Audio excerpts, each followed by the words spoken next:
তরুণীর সঙ্গে আপত্তিকর ভিডিও ভাইরালের পর নৈতিক স্থলন প্রমাণিত হওয়ায় এমপি গাজী নজরুল ইসলামকে দল থেকে বহিষ্কার করেছে জামায়াত ইসলামী। বুধবার বিকালে বাংলাদেশ জামায়াতে ইসলামীর কেন্দ্রীয় নির্বাহী পরিষদের এক জরুরি বৈঠকে এই সিদ্ধান্ত গৃহীত হয়। বিরোধী দলীয় নেতার সরকারি বাসভবনে অনুষ্ঠিত বৈঠকে সভাপতিত্ব করেন সংগঠনের আমির doctor Shafiqur Rahman MP.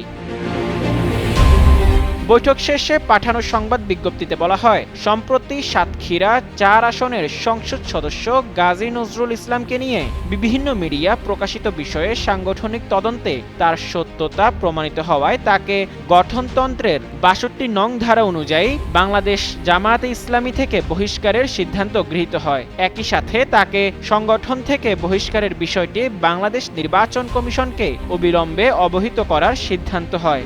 One parcel, more ways to send. Pathao parcel has expanded. Explore the new parcel.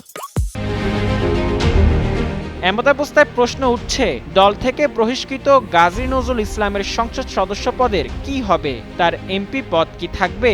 আইন শৃঙ্খলা বিশেষজ্ঞদের মতে দল থেকে বহিষ্কারের পর সংশ্লিষ্ট ব্যক্তি সংসদ সদস্য হিসেবে বহাল থাকতে পারেন, কারণ সংবিধানের ৭০ অনুচ্ছেদে দল থেকে বহিষ্কারের সংসদ সদস্য পদ বাতিলের কারণ হিসেবে উল্লেখ করা হয়নি।